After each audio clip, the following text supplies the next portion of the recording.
Hi everyone, welcome back to Winging It. We're in week 34, and if you've been following this series from the beginning, you'll be able to tell from my backing piece that we're going to make another bird this week. Now if you are new here, don't worry, I will link a playlist at the top of the screen so that you can go back and watch some of the other videos in this series. We're making a quilt on a garden theme, roughly one block a week. And if you don't fancy making a quilt, then each of our pieces works really well as a standalone project or piece of textile art. So there's something for everyone here. Let me start by taking you around what's on my table. So my backing piece is a pieced block, and I've used some of my pale blue, and this is a 20 by 8 centimetre piece. And at the bottom I'm using my grass print fabric, and this piece was 20 by 14 centimetres, and I've joined these together with a 1 centimetre seam allowance. So I've just put them right sides together and back stitched along the seam, allowing 1 centimetre, and then I've turned that seam over to the green side so that it doesn't show through on my pale blue, and I've just pressed that flat.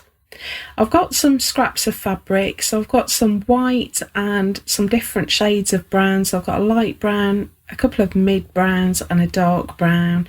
I've got my trusty Bonder web, and my iron and ironing mat are just off camera. I've got some machine cotton because that's what I use to piece together the blocks. I've got my marking tool, so I've got a pencil, and this week we're going to be working with an aqua pen because we're going to be using Bonder web, and I don't want to have to redraw my lines every time I press a piece onto my backing fabric. So my aqua pen is going to survive the Bonder web process. I've got some paper scissors and my embroidery scissors, and then I've got a selection of embroidery threads in colours from my colour scheme. So I've got my white, which is 001, red, which is 046, pink, which is 025, I've got my pale yellow, which is 300, and my bright yellow, which is 298. My blue, which is 130, my mid brown, which is 480, my dark brown, which is 380, and my black, which is 310. Now these are all Anchor brand, but you can substitute whatever brand you prefer. There is a template for this week, and you can get this from our website. I'll put the address at the bottom of the screen and make a link in the description below. This costs £1 to download, and it's just a nominal charge to help cover the cost of making these videos and help me make more videos. And this is a 2-pager, so you get the template and you get a colorized version just to help you with your placement of pieces. So we're going to start by sketching some guidelines onto our backing fabric. So I've got my light box, and I do say this every week. They are a really useful piece of kit, and they're not massively expensive. I think this one was from Amazon. It was about £15. But if I wasn't filming, I would just be holding this up to a window. So as long as you've got light behind, that's absolutely fine. And I'm going to bring in my template. Now, if you want your bird facing left, you can just use your template as it is and lay your fabric over the top. But I want my bird to face right because this is going on the left hand side of my quilt. So I'm just flipping my pattern over, and I'm just going over the lines on the back in just a black biro so that I can see them a little bit better. And that allows me to see through. It's still quite tricky to see through on the green part of my backing piece, purely because it's pattern. So the minute you're working with pattern fabrics, makes it much harder to trace. But if I block out the surrounding light, I can see it a lot better. So it's going to be hard for you to see through on camera, but I can see through it enough to put in my guidelines. I'm just going over that with my aqua marker, not being too fussy about the inner lines because they're all going to be covered up as we put our pieces on. So that's my guidelines done, and now I can flip my template and work on the right side of it and trace my shapes. Now we work in reverse when we're working with Bondaweb because each shape that we make is going to be flipped over when we add it to our panel. So I'm using my usual trick of numbering each section as I trace it. So I'm numbering it on the pattern and on the Bondaweb so that I've got a reference point once I cut them out. And I'm just tracing over these lines as carefully as I can. I want them to be precise. Starting with the smaller pieces. So the head cap I've marked as number 1. The eye and beak piece I've marked as 2, and I want to trace each of these separately. So don't just trace over the whole bird. You want to trace them separately so that there's some space around them because they're each going to be put onto different fabrics. The little rectangle there is number 3, the cheek, and then I've got the bib, the bit that just comes down under the beak, that's number 4, and I just carry on marking each piece on my Bondaweb. So switch to the tail here because that's another small piece, and I mark that as number 5.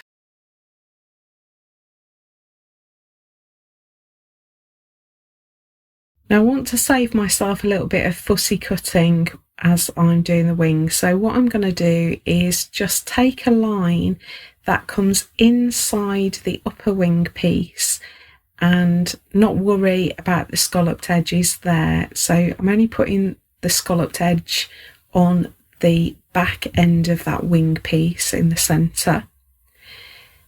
Mark that as number 6, and for piece number 7 I'm putting the scallops on both sides. So this is going to be the piece that sits on the top. So I've got to think about the order that I am going to place my pieces onto my backing fabric. So this one's going to sit on top, and the scalloped edge on the back side of that is going to cover over the straight edge on piece number 6. So that will just save me a little bit of careful cutting. And then piece 8, this wing piece, I'm going to keep the shape at the pointed end of the wing, and then at the top end of the wing I want to create a line that's going to be covered over by these other 2 wing pieces.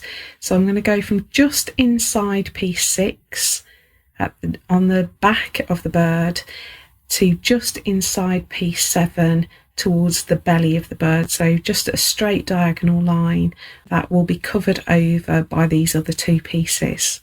The last piece is the body, and I'm just going to trace that really carefully because I want to make sure that there are no gaps. If you want to, if you're worried, you can always extend out each of these lines that are going to appear inside the bird so that you avoid any of the backing fabric showing through if your pieces don't quite match up. But I'm maybe being a bit overconfident here and just tracing the exact shape. So now I can start by cutting out my pieces, and the body piece is going to be the one that I put on first. So I'll use this one to demonstrate how to use Bondaweb. I'm cutting this roughly. I don't want to cut on my actual pencil lines. We save that for once the Bondaweb is attached to the fabric. And I've got a little piece of my lightest brown. It's a bit crumpled. I got this out of my scraps box. So I'm just pressing it first so that it's a nice flat piece for my Bondaweb to attach to. I'm just cooling it down a little bit so that the glue doesn't melt before I'm ready. And I'm just trying to be frugal, so I'm placing my Bondaweb glue side down onto the back of my fabric, and you can see me smoothing my iron along there, and then I'm going to hold my iron still over that Bondaweb piece for about 10 seconds. So the technique here is to smooth out any air bubbles and just push my iron along to flatten my Bondaweb onto the fabric. You don't want to wriggle your iron around because you risk separating the paper from the glue. and that's fused now. So once it's cooled a little bit, I can now cut it precisely, and doing it this way means that I'm going to have glue right to the very edge of my fabric piece, and that means we're going to get a really good bond when we put it onto our backing fabric. So the trick is to make sure you're working glue side down onto the reverse of your fabric, and then we're going to peel off the backing paper.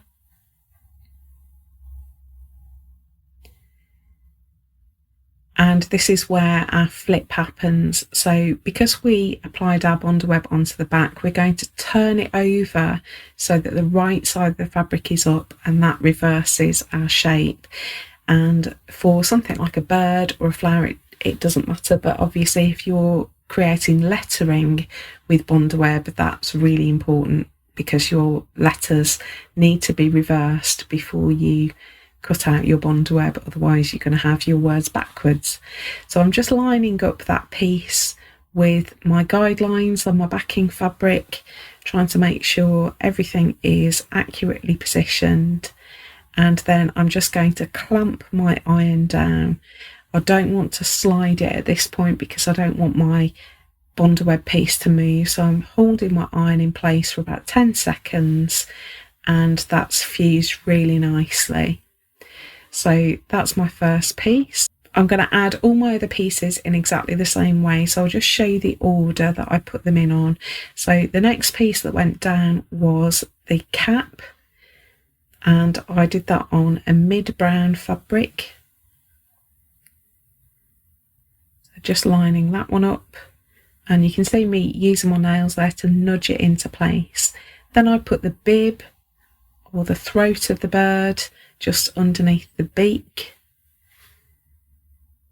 and then I put on the little cheek patch. I had to bring the template in because my spatial awareness is really poor and I couldn't work out where it was supposed to be, and then I just pressed those down all in one go.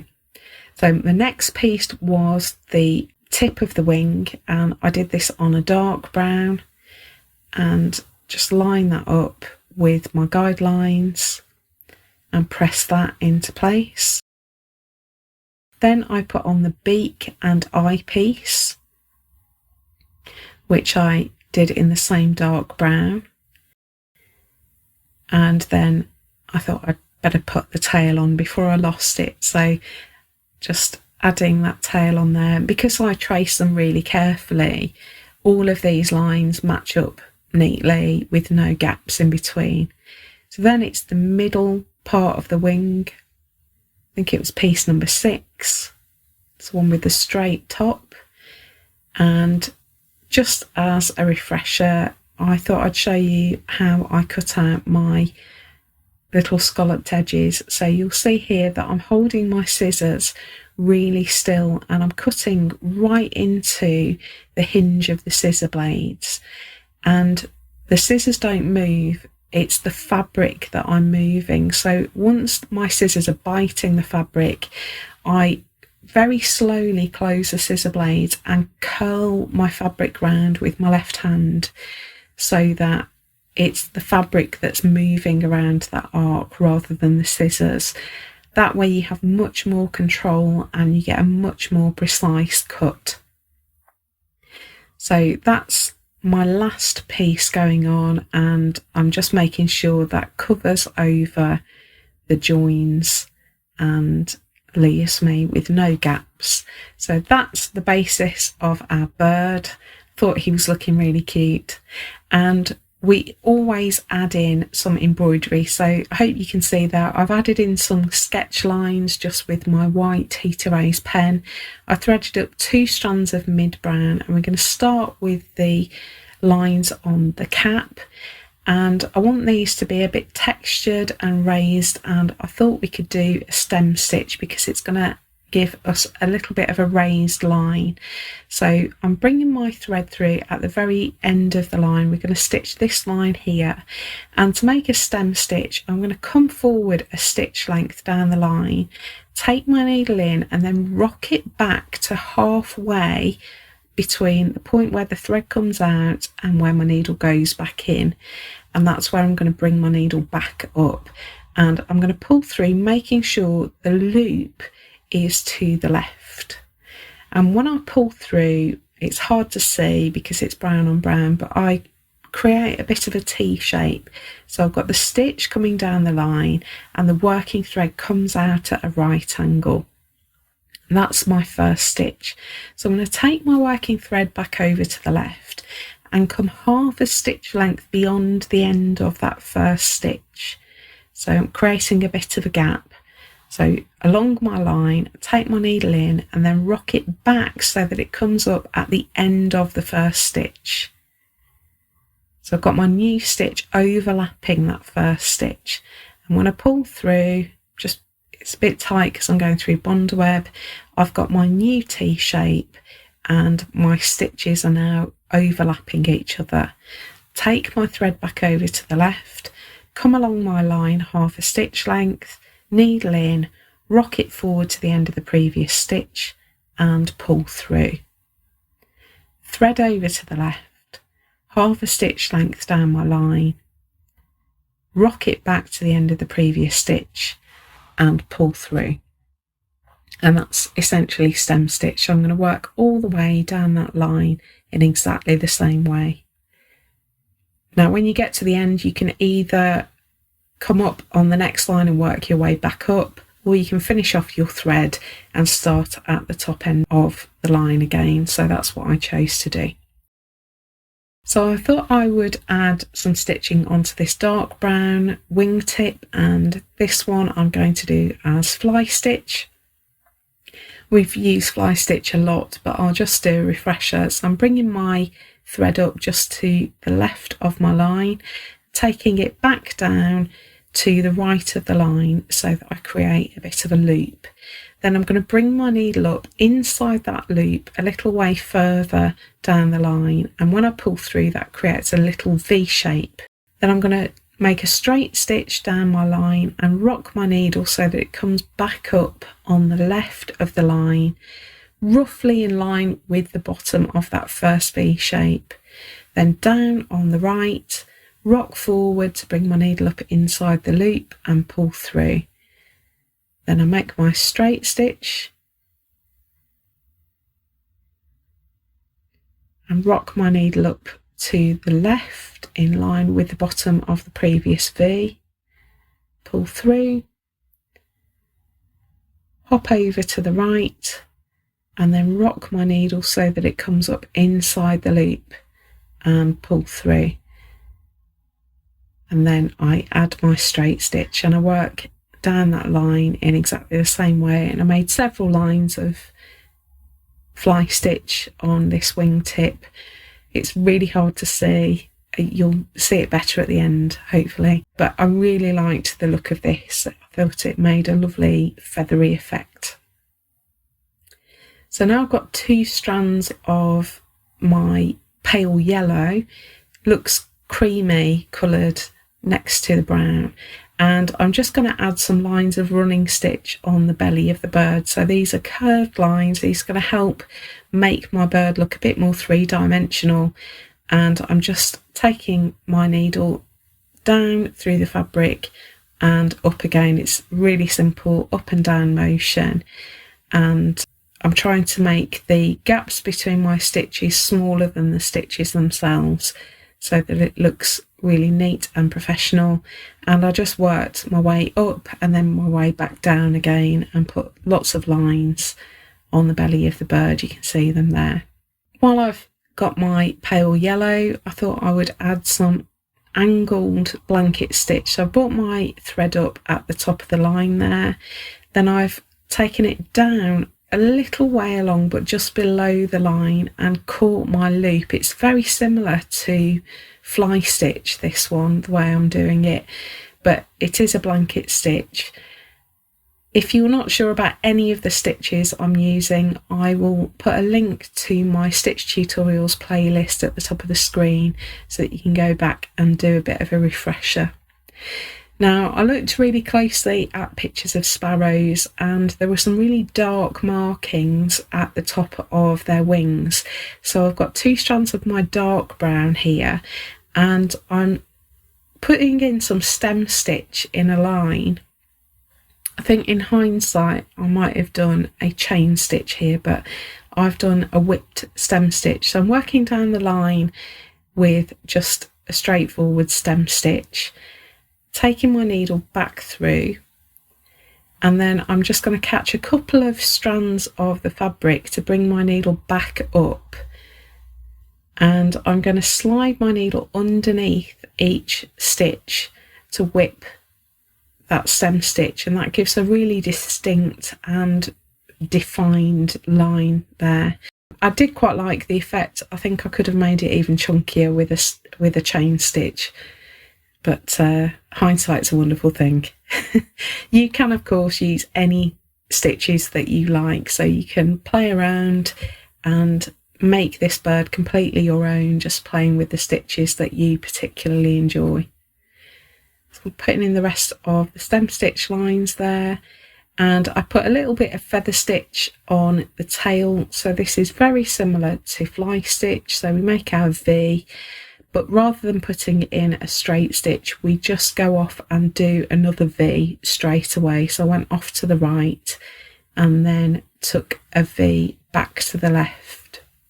Again, if you're not sure about feather stitch, there is a very slow and detailed tutorial in my stitch tutorials playlist. Getting towards the end now, I'm just putting in the eye. So I've got 2 strands of my black thread here, and I'm making a blanket stitch wheel. So this is just a fairly simple blanket stitch, but rather than working along a line, I'm making each stitch start at the centre of the eye. So I've just sketched in a little circle for the eye, and I start on the outside edge of the circle, take my needle back down at the centre of the circle, and bring my needle back up at the edge of the circle inside the loop, and I just repeat that, working all the way around the circle of the eye. And once I'd done that, I use my white thread to make a little tiny single wrap French knot, just to add a little bit of light to the eye, and I also running stitched around the edge of that eye piece. So now I'm putting in the legs, and I'm doing this with stem stitch again, and I did 2 lines of stem stitch. So I'm just working my way down the length of the leg, and once I got down to the bottom of the leg, I worked my way back up again to the top, and I wasn't happy with the way those lines were sitting together, so I thought I would whip it again. So you can see me bring my needle up here, and I just went back down the leg, whipping the 2 lines of stem stitch together. So just sliding my needle under each stitch, making sure I'm always going in the same direction. So I'm working from right to left here.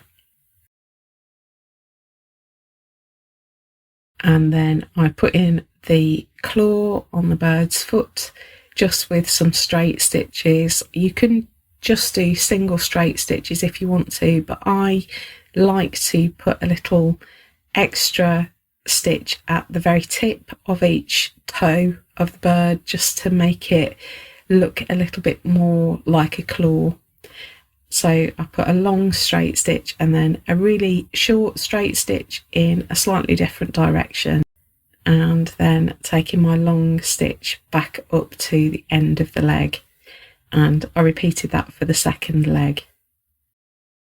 Now once I'd stitched that, I remembered that all my bird panels have got a sunshine on them, so I cut myself a little circle out of Bondweb, few sticks of some yellow fabric, and just stuck that onto the background.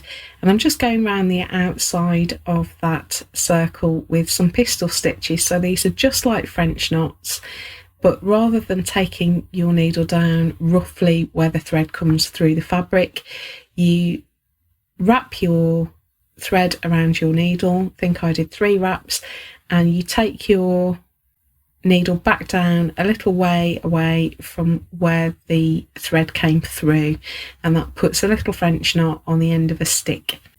I did that in 2 strands of my bright yellow thread, and then I went around again with my pale yellow and just put in some straight stitches in between each of those pistol stitches just to make it look a little bit more hazy.